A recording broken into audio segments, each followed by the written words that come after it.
morning. Welcome to another episode of the Sean Farrell Podcast. I'm Sean Farrell. God is great. All the time. All the time. God is great. Jesus Christ died and he rose again. Amen. So, we've all been rejected before. We've all been rejected. Men, we have rejected women. Women, we have rejected men. Okay. So, rejection sensitivity. Okay. How many times have we all been there before? How many times have I been rejected? How many times have you been rejected? Okay.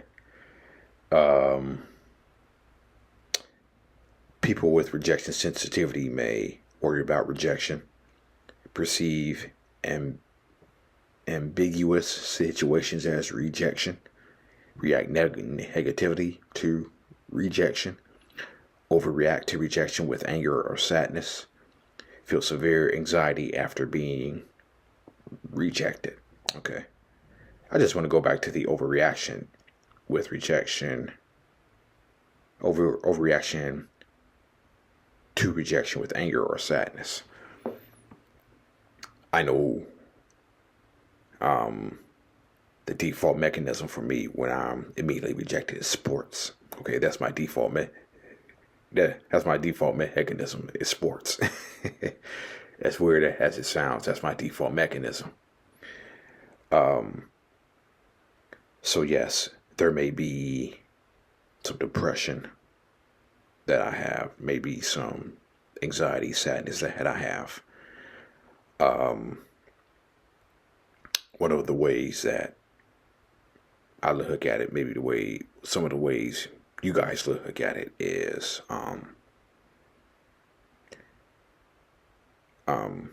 maybe that woman wasn't the right one, or that man wasn't the right one for me.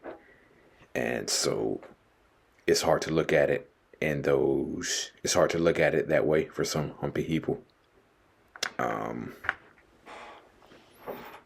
Rejection hurts. It hurts, yeah. Especially when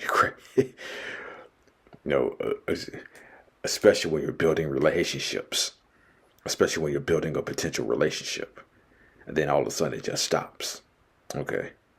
That's the worst type of rejection, when you feel something's going somewhere and then all of a sudden it just stops. Okay. As a result, some people may say, well, what's the point of getting into relationships when I'm just going to be rejected anyway? As a result, people don't try. People don't try to get into relationships because they don't want that rejection.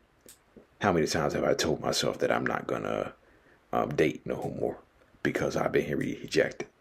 And then in the back of my mind, I'm saying to myself, quit lying.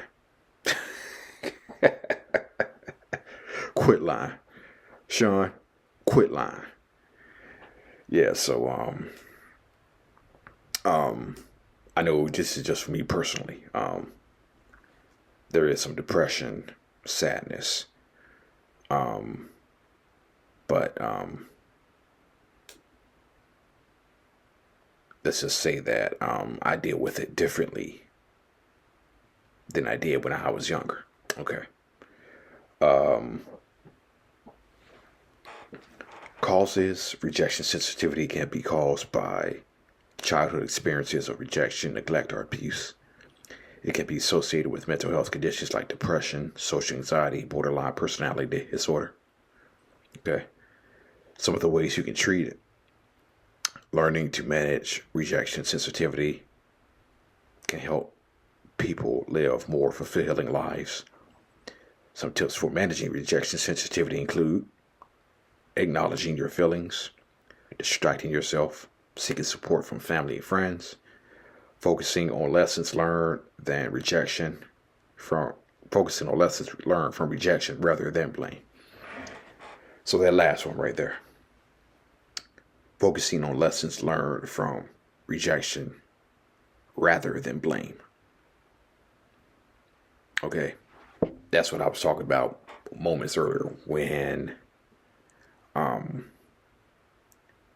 looking at it in different ways, like this man wasn't right for me or this woman wasn't the right one for me. Looking at it in that way. You can also look at it by saying maybe God has something better. Maybe God has something better in store for me. You can look at it that way.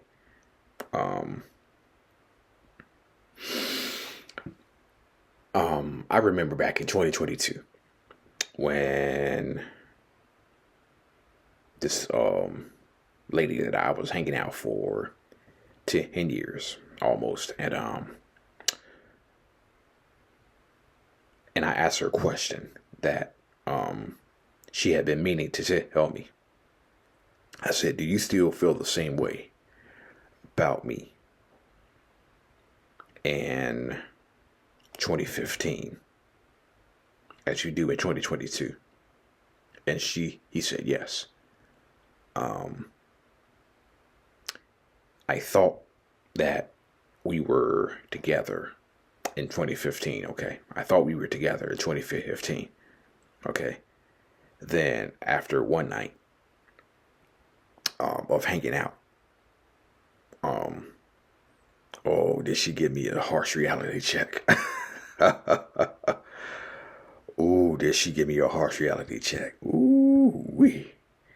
Yeah, she gave me a harsh reality check. Okay. Which I didn't react negative, which I did not react to negatively.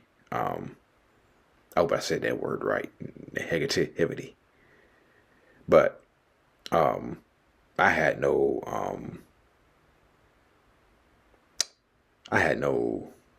negative reactions to it. I think it was just her letting me know where we stood in this relationship that was a friendship. Okay. So I think it was more of that. She was just letting me know where we stood. And in 2022, our relationship still stood the same as it was in 2015. Okay.